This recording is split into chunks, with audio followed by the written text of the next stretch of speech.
সকালবেলা এই যে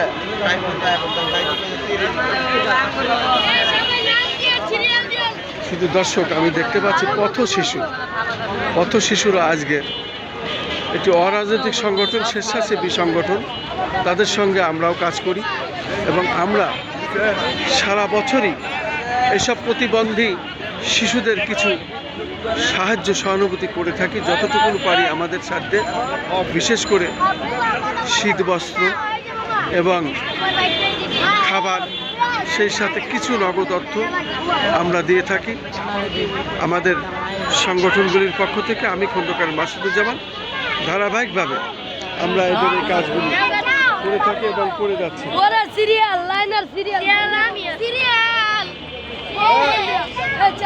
তোমার নাম কি? কোথায় থাকো? তোমার নাম কি? তোমার নাম কি?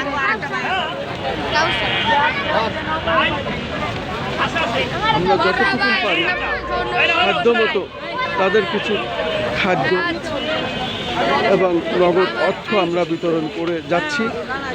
ধারাবাহিকভাবে আমরা আমাদের এই কাজগুলি দীর্ঘদিন ধরে আমরা করে থাকি এবং আমি এখানে আহ্বান জানাবো যারা এদেশের শিল্পপতি, ব্যবসায়ী এবং ধনাঢ্য ব্যক্তি, তারাও এই ধরনের পথ শিশুদের কিছু সাহায্য সহানুভূতি, আর্থিক সাহায্য এবং খাদ্য, তাদের দিকে রোগ শোক এবং অসুস্থতার দিকে যদি একটু লক্ষ্য রাখেন তাহলে পারে এই পথ শিশুরাও একদিন এদেশের অনেক বড় মাপের মানুষ হবে, তারাও ব্যবসায়ী হবে, তারাও এদেশে লেখাপড়া শিখে এদেশের নাগরিক, তারা ভালো কাজ করবে, তারাও দেশকে গঠন করবে। এটাই আমি। তোমার নাম কি? আমার নাম মোহাম্মদ হযরত আলী। কাকা কোথায়? তুমি এভাবে আর থাকতে চাও না? হ্যাঁ, আমি কিছু টাকা রোজগার করতেছি কাজ করে, বাসায় যাব বলে। আচ্ছা, কিছু টাকা রোজগার করছি, বাসায় যাব কয়েকদিনের ভিতরে জামা কাপড় কিনে।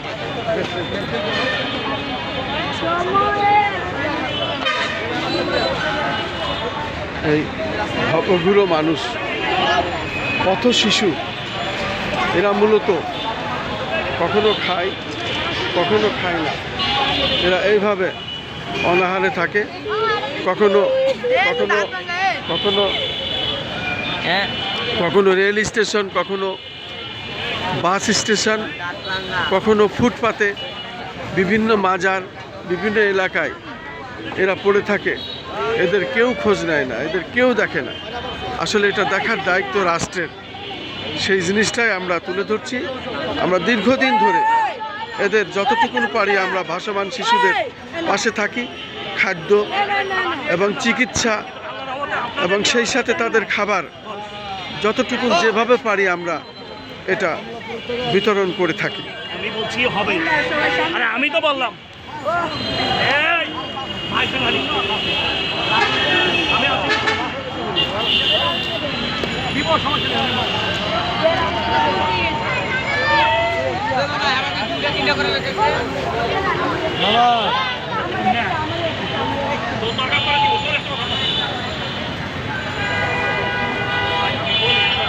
আপনি ওরা এখন তো খাইতে পারবেন।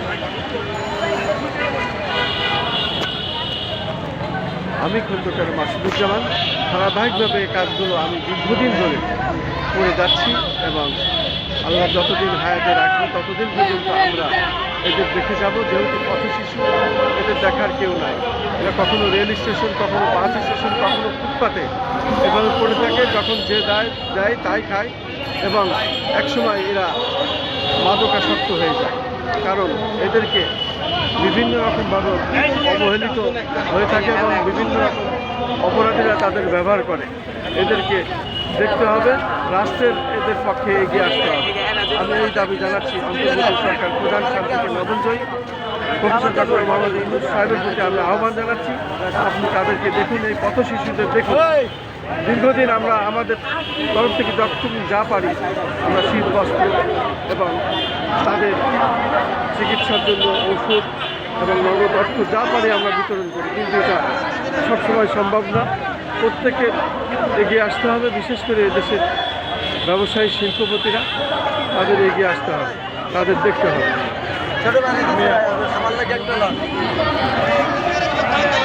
আমরা খাবার পেয়েছি, ওদের পেটের জন্য এনজয় করে দিয়েছি, তার জন্য আমাদের